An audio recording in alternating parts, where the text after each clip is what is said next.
Yeah, welcome to a demo of how to turn your Glide data into PDF, including line items from the native integration.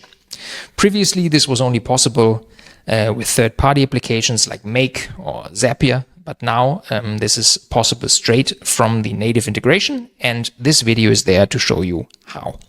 Let's get started. If you're familiar with DocsAutomator and how it works, I've created an automation here. This is basically how it looks like. I called this Glide test. I selected Glide as my data source, and then I've added this Google Doc template here. Let's look at that.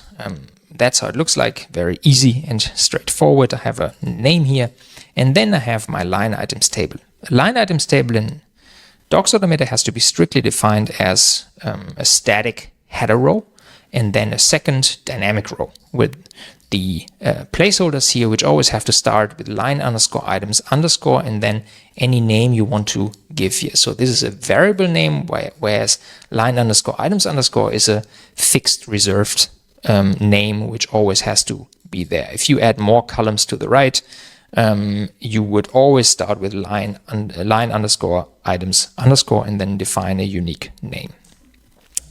Let's look at Glide of what we have here. I call this line items test, this app, and it basically has contacts and companies. And you can see here there are some contacts and then companies that have some contacts connected to them.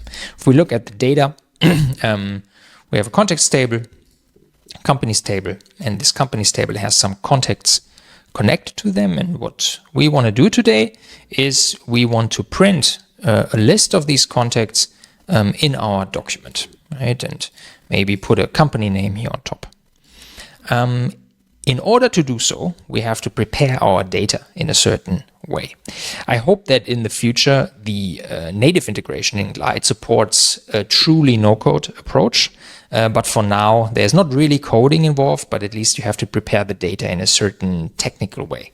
And I'm going to show you how now. We start at the linked list or linked table level, in our case the contacts one. The first thing we have to do is we have to build these objects. You can think of these objects as corresponding to a line or a row in our line items or linked or in our table.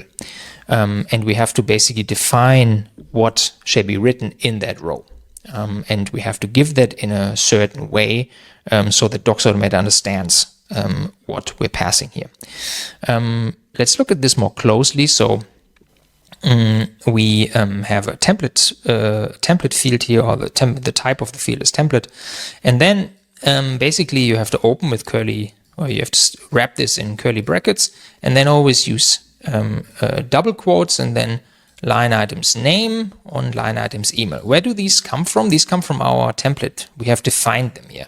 We call this line items name, and then we call this line items email. So we have to basically give these names exactly as they are in the Google Docs template. So the first one is line items name in a row, and then we add there a contact name. This can be freely chosen, this name, and is replaced down here. Second one then, comma separated, is line items email, and then I call this contact email. I'm also replacing this contact email down here. The contact name I'm replacing with the name of a person in this case, or contact, and the contact email with that email of the contact. You have to get this exactly right. That's very important. So wrapped in curly brackets, every key and every value has to be wrapped in double quotes, and there has to be a colon between, and then between the rows a comma. This might look complicated, but actually once you've tried it and tested it, I think it's getting a lot easier. You can now see that these got replaced, the name here got replaced, and the emails got replaced with the actual name and the email. So now we've basically built a row for every contact that we have. Now we go to the companies table, and we need to do something with those specific contacts that are linked to a company. So in our case, we have Alma and Hugo here for company A. And the first thing we have to do is build a joint list. So a joint list of objects. This is the type joint list. And then we go to the linked contacts, and we take the contact JSON object here. And we separate this by comma. So if we open this now, you can see we have Alma with her email address, and then there's a comma, and then there comes the next object that we built in the contacts table. In this case, this is Hugo. And this is how we build the joint list of objects. Basically, we are building a joint list of all the rows we want to have in our table. And now the last step is to turn this into an array. Right? An array basically means list. You don't really have to know what an array is, doesn't matter that much. You just have to build it so DocsAutomator knows, there's a list coming that I should print. So in this case, you use the type template. What we put in here is objects, and this is wrapped in square brackets. So I call this objects. And then this objects we're replacing with the joint list that we just created. And then we click on done. And this is exactly what we're passing to DocsAutomator in order to know that a list shall be printed in the document. Let's do that now. We go to layout. I have contacts and companies here. We want to do something on our companies with our companies table because that's where we have those contacts. That's also where we have the name of our company, in our case, company A. And I've created a button here, and that button is basically a DocsAutomator integration. I've added certain things here already. I've added the template ID here already from here. I've said how this file shall be called, in our case test. And then here we can also delete this just to show you how it works. We add values. So the first thing is we add a name. It's very important to get this right. So this is all in small letters, and then we say name.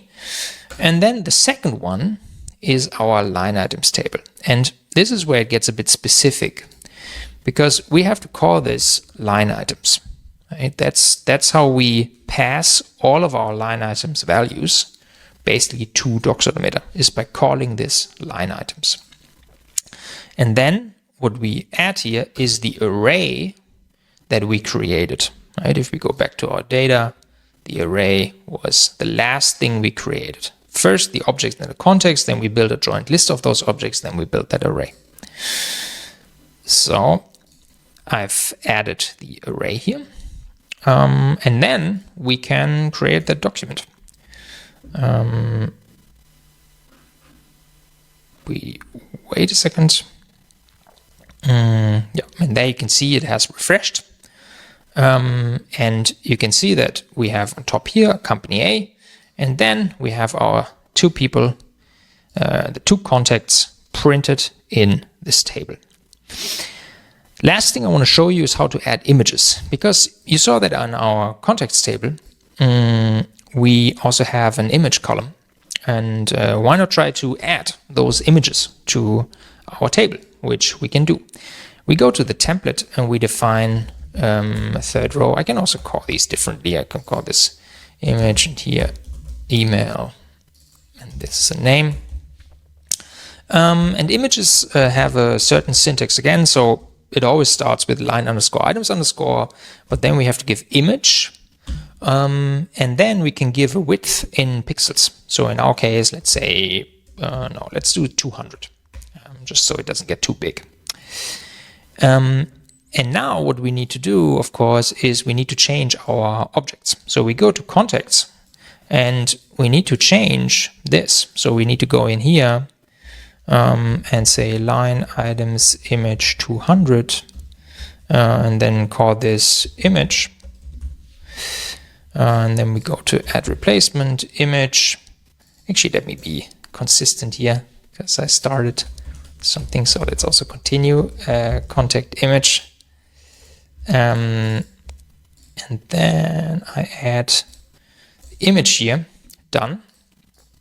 And now you can see that from the image field, we're actually adding the URL of the image, the in Glide stored URL, or the URL where Glide stores that image, which is exactly how DocsAutomator wants receives image requests, or when you want to add an image.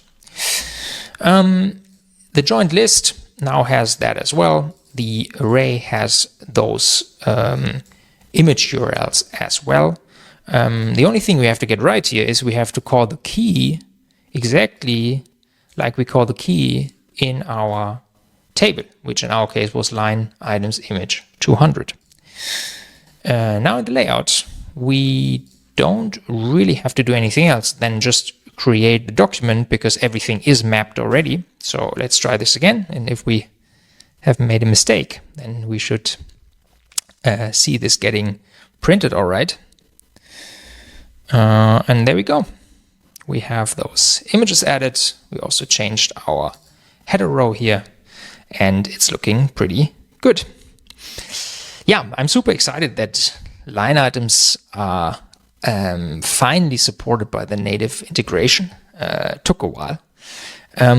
Something that is not supported currently is multiple line items tables. So this is now only referring to one line items table. If you want to add multiple line items tables, that will be released hopefully very, very soon. But for now, it's just one table. But I'm hoping that that helps you already. If you have any questions, please reach out to me. And until then, happy automating. Speak to you soon.